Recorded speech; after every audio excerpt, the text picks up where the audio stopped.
Captain Kev, King of the Camera here with another bad movie to review. I guess I'm a glutton for punishment. Or maybe I just enjoy poorly made 80s, 90s, and possibly 70s or 2000s movies. This one's a doozy. And this is my first one. So, what can I say? Land of Doom, 1986. No-name actors, pretty much. And it's basically a ripoff of The Road Warrior. Let's just put that out there. Mad Max? Better. Look around you. This place is nothing but a fucking garbage dump. Here's a little gem. Oh, yeah. And you're going to see a lot of bad action. There's a lot of sexual tension between these two. And by sexual tension, I just mean normal tension. Because she doesn't trust anyone because she's a woman in a post-apocalyptic world. And I cannot stand this chick, so I'll just put that out there. She's constantly, she's just not giving this guy any time of day. Clearly, he's a hunk. This goes on for the whole movie. And what you're seeing here right now, them riding a motorcycle in the desert, that's pretty much most of the movie. There is some action. It's pretty lame. Specifically, the fighting. The hand-to-hand combat is some of the worst you'll ever see.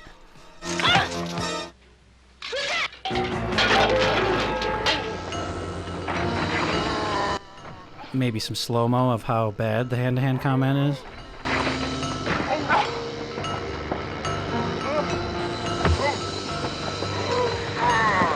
Here's a deceivingly cool opening shot. Like, when I saw this, I thought this movie might be good. This might actually be a cool movie. Then you see this, and it's, look at got creepy crawlers. They said, where's the art director? Where's the prop master? We don't have him. He's hungover today, didn't come into work. My son just got a creepy crawler machine. Let's fucking use that. Sounds great. Yeah, I think you're promoted.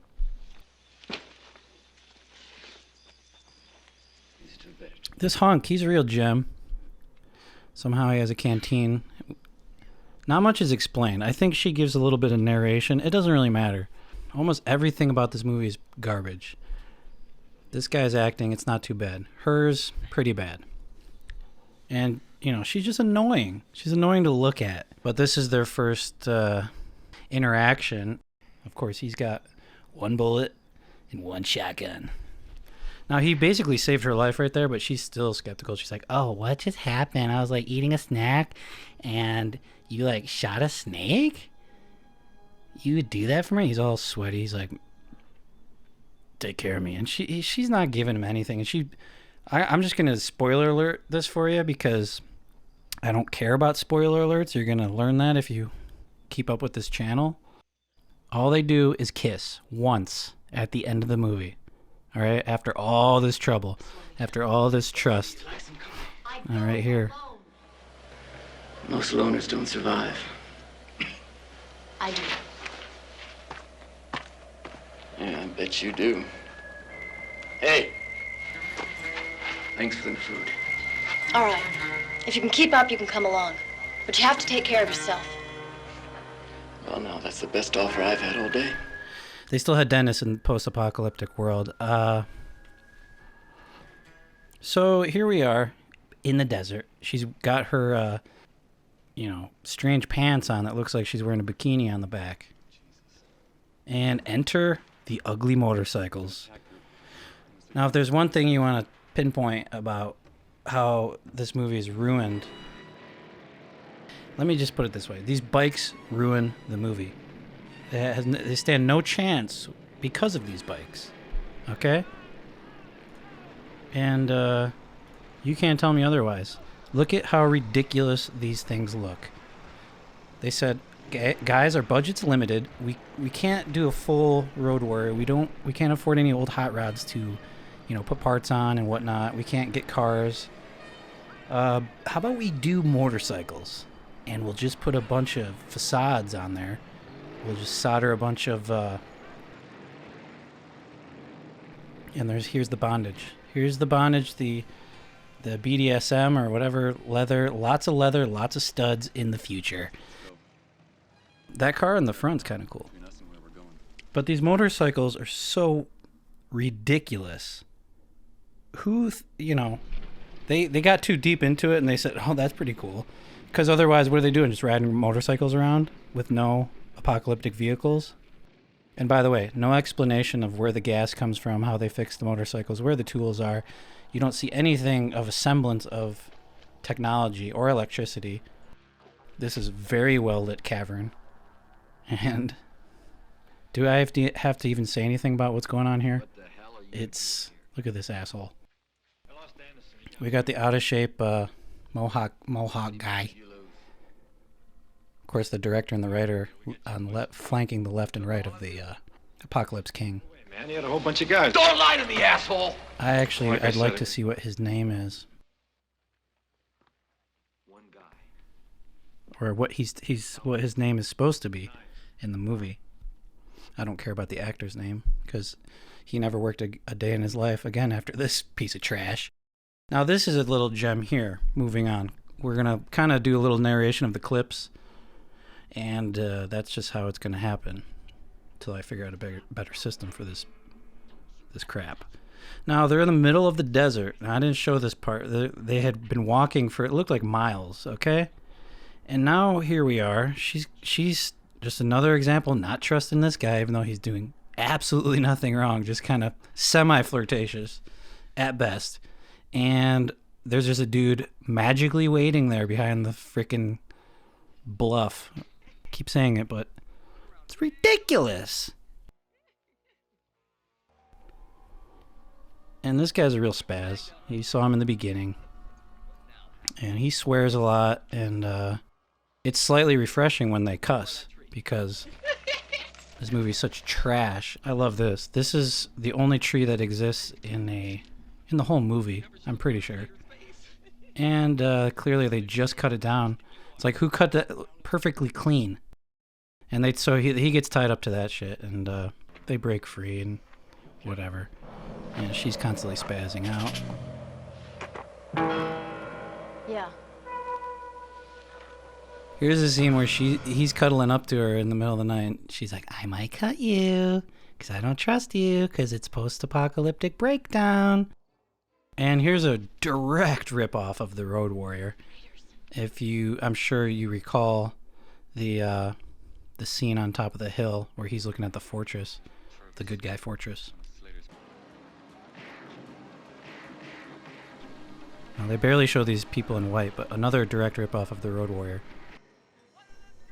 And there's the ridiculous helmet guy. They only put him in for a second because they're like, the editor's like, I gotta draw a line somewhere. But take a look at this thing.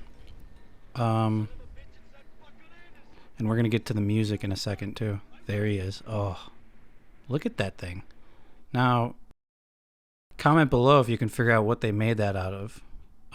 Because less things existed in the 80s. We know that. And it was a lot harder to make things. Not like today, you just order the parts on Amazon and go on YouTube and you figure out how to make it. Okay? Or Reddit or whatever.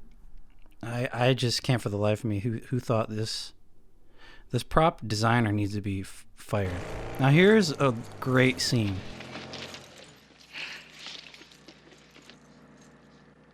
You know, brother, you stink.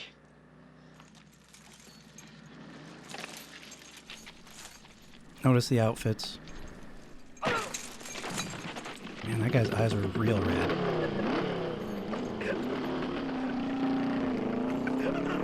Whoa! So, we're back in the frickin', I don't even know. It's the cave, fortress, the bad guy cave.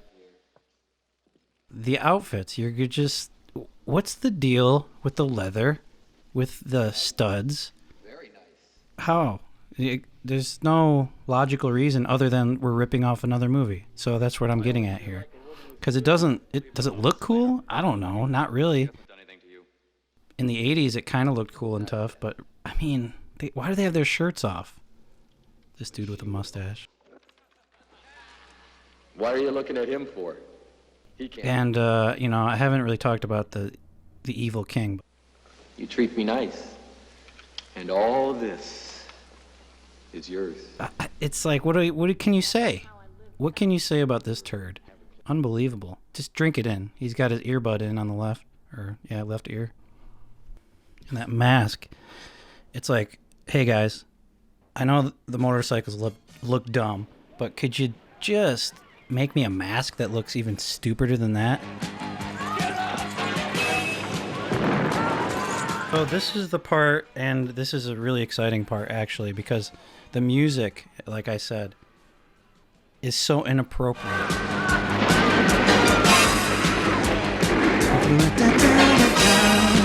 One door.